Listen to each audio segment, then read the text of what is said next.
Mike Damergis back here on WVOX 1460 AM. And right now, if television is the biggest influence of the 20th century, then I'm talking to TV and broadcasting royalty right now as Lucie Arnaz is on the phone, the daughter of Desi Arnaz and Lucille. Good morning, and thank you so much for joining us today.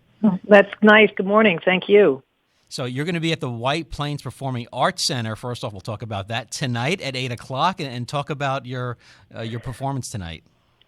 Yeah, very excited. I've been doing a show for the last, year and a half called I Got the Job, Songs from My Musical Past. And it's hard to believe, but I've been in the theater for over 45 years.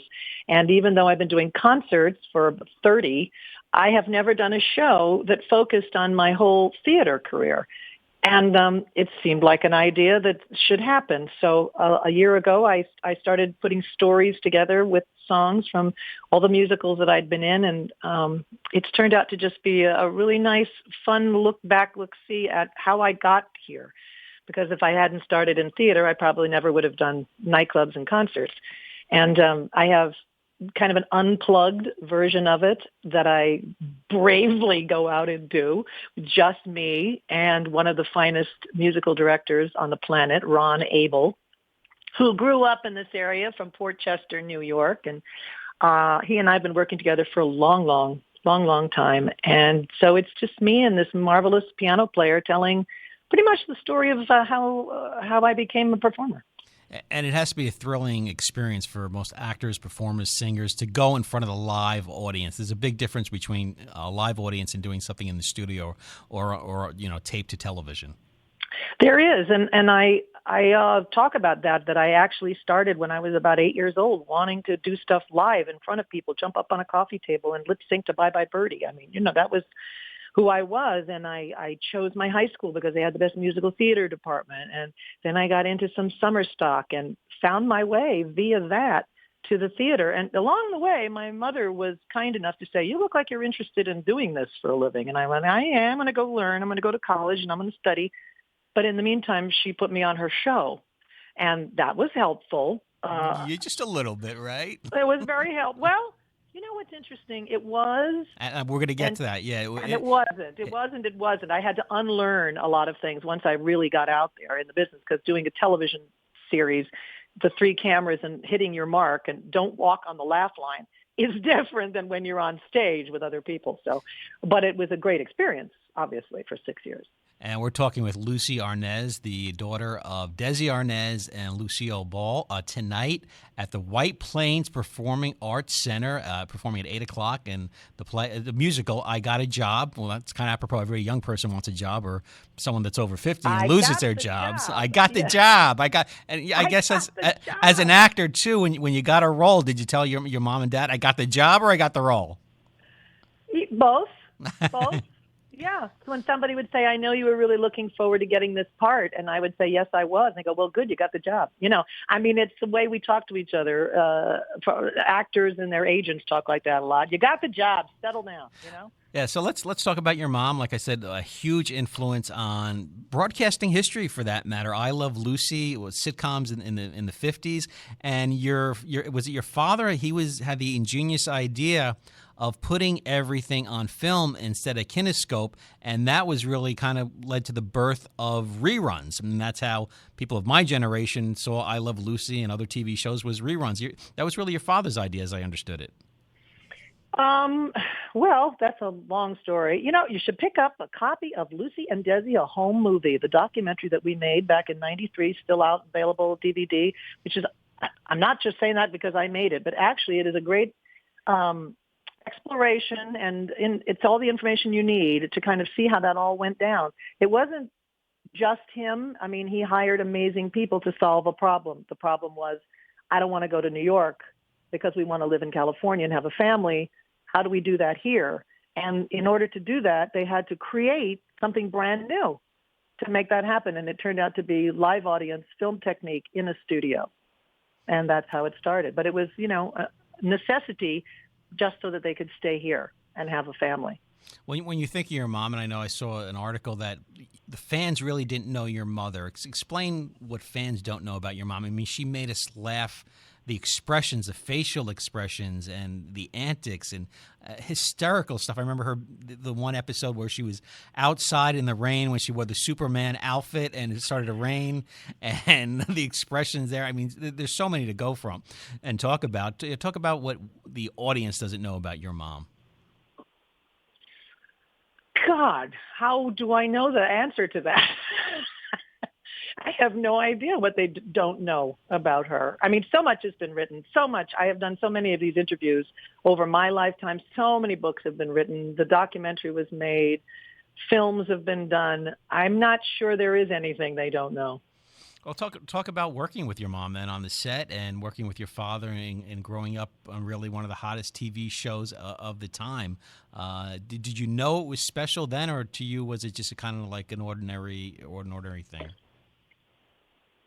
To me, it was me learning how to do what I wanted to do more than anything else, which was become a performer and be good at it. That's all. And one of the things that was great about working with a professional company like my mother's show is that we had the best directors and some of the best camera people, and they had guest stars on every single week that were amazing performers and actors and comedians. And I got a chance to watch all of that go down.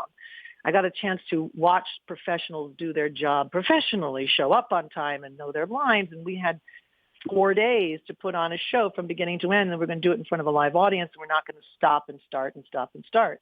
We did it like a theater piece, which is why I ended up in the theater, I think, because that was my training, live performing. And it was, I mean, I couldn't have gotten that same kind of training anyplace else, even if I had gone to a conservatory like I had planned originally, like Northwestern or something, and studied from that. I would have done classics and all of that, but I wouldn't have had the really on-the-spot training where you got to do it for real with the real people and show up on time and you get paid, and if you don't get paid, if you don't do it well. So it was hands-on training, which I'll always be extremely grateful for. And we're talking with Lucie Arnaz, performing tonight at the White Plains Performing Arts Center at 8 o'clock in I Got a Job. Thank you so much for joining us. I got a job. I got the job. I got the job. I got the job. I think I'm going to change the name of the damn show. I got a job. I got the job. Your parents' TV show was really way ahead as far as racial integration, too, as well. It hit on things that, we're still talking about 40, 50 years later. Talk about growing up in a house where your father was Cuban and your mother was white American, and talk about what it was like in the 50s and 60s during that time. Well, yeah, that was kind of amazing, wasn't it, to grow up in a multi-racial marriage, a family with a Latin father and an American, all-American, redheaded, 9-generation American mother was, at this point, all I can say is it was a gift, because a lot of who I am today, the music that I have today, came from my dad, and listening to him do what he did best, which is conduct, an orchestra and sing and play the guitar, and his incredible love of music. I'm sure that's where mine comes from. And they broke a lot of barriers, I'm sure, when she made sure that CBS would consider him to play her husband on an American television show. And many Latin people have come up to me in the years since to say, if it wasn't for your dad, there may never have been a Gloria Estefan or a Ricky Martin or any of the shows that are on now that have those. I mean, eventually it would have happened, but it probably would have taken another 15 years or so. So, yeah, it was pretty great, too. They were pioneers in the best sense of the word, and it gives me inspiration to be a pioneer of sorts and try to think out of the box and do things that haven't been done, That's a great word, TV pioneers. I mean, absolutely. And a couple of things to touch on as well. When your mom was pregnant, you couldn't say pregnant on TV, was expecting, and then you had the 2 double beds. They couldn't sleep in the same bed as well. Boy, things have changed a little bit, right? Right, they sure have. As we used to say, now they not only let you do that, they show you how they got pregnant. Hey, bada boom. I heard a rumor about this, so tell me if it's true, that the actor that played Fred, William Frawley, he used to listen to the scores when out in California because the games were played on the afternoon. He always wanted to know what the scores were going on back in New York with all the New York teams. Is that true? You know what? I think that is true. I haven't heard a lot about that. I knew he loved the fight and the races. So he was a guy like that. Yeah, he liked the fights. He liked the baseball. He whatever. That was his world. And so it's kind of amazing. He could just set foot on the set and come in and be that hilarious guy when his mind really wasn't into acting. It really wasn't. He was a character actor, and the rest of his life was about something else entirely.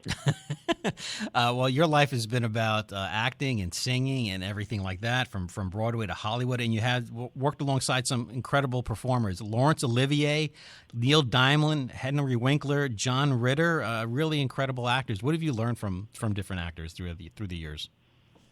Oh, God, everything I know, probably, as I said, came from watching other people do things right, or, sometimes watching them do things badly and say, ooh, that's not how we should do stuff. Look how that stopped the whole process today, and how it slowed down the filming, or, you learn a lot from watching how other people do it. And from Laurence Olivier, for example, he is the greatest actor of our generation, and several generations now. And yet he was open to suggestions from our director, and it was not a well-known director. He didn't know this guy from Adam. And yet he didn't come in saying, no, this is the way I'm going to do it. On a film that really is not to his caliber, The Jazz Singer is not something Laurence Olivier is famous for doing that type of work. And yet he couldn't have been more humble and more open, and that taught me a lot. Same with Neil Diamond. He was a huge, big star, enormous at the top of his career. And he was open to, he knew he didn't know how to act. He knew he had never done an acting piece before. And so he humbled himself to the process. And I loved watching that. And sometimes I've worked with people who I have had to say, you have made everything twice as hard as it needed to be because of your own ego, because of all of your diva-ness. And you see that is just a waste of time. And so you learn from that, too. Incredible, great advice there. Absolutely great advice. And as through the years with your mom and dad being at the height of fame, what was it like during the last years as they were getting older? It must have been difficult for them to kind of be out of the spotlight like they once were. Oh, I suppose, that's a complicated question, and one I wouldn't do it justice with a one-line answer. I don't think it's out of the spotlight necessarily. I know that's what it seems like. Neither one of them really enjoyed being in the spotlight. That's interesting, as I'm saying, and I'm realizing how interesting that actually was. They enjoyed the work. My mother missed her work when it wasn't there anymore. She missed going into the sandbox and playing every day, she used to say. And my dad missed going out on the road with his band and singing and being the incredible performer that he was. But he made some other choices in his life, and he kind of socketed himself away, and it was hard to come back from that after a while. But, they had the greatest success anybody could ever want. So they had the knowledge of that, and they had each other. Even though, 20 years after they were married to each other, they were still best of friends and talked to each other practically every day, which is good for the kids involved when your parents still get along even though they're not married. I encourage other people out there, if you're thinking of getting a divorce and you have to and you can't fix it, the least you can do is treat the spouse well in front of your children. Don't demean them. Don't talk badly about them because they're still their parents. And they did that, and that I was always grateful for. Is it good to have the Arnaz last name, or sometimes was it a curse? Was it a blessing or a curse? I'm asking. Well, if I'm very, very truthful, and why not? I've been doing what I do for 50 years. I started on television when I was 15, and then I went to theater, and I made films, and I've done documentaries, and I've done concerts, and I've worked all over the country forever. And yet, if I do an interview, 10 of 12 questions will be about them. And that isn't the easiest thing to deal with in your life. It isn't the best thing for your own self-esteem. You're constantly telling yourself, no, you're enough. You did good. So there's that. Fascinating way to live. Again, I just want to thank you so much for joining me today. And, of course, you're performing tonight. This is Lucie Arnaz performing at the White Plains Performing Arts Center, 8 o'clock. I got the job. Are there any Babalu songs at all?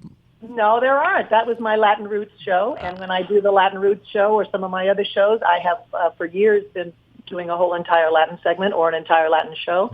This one is the first time I've ever talked about my theater career, the thing that actually brought me to the stage, and all of the things going all the way back, and some of the best performances and my favorite things from all those years.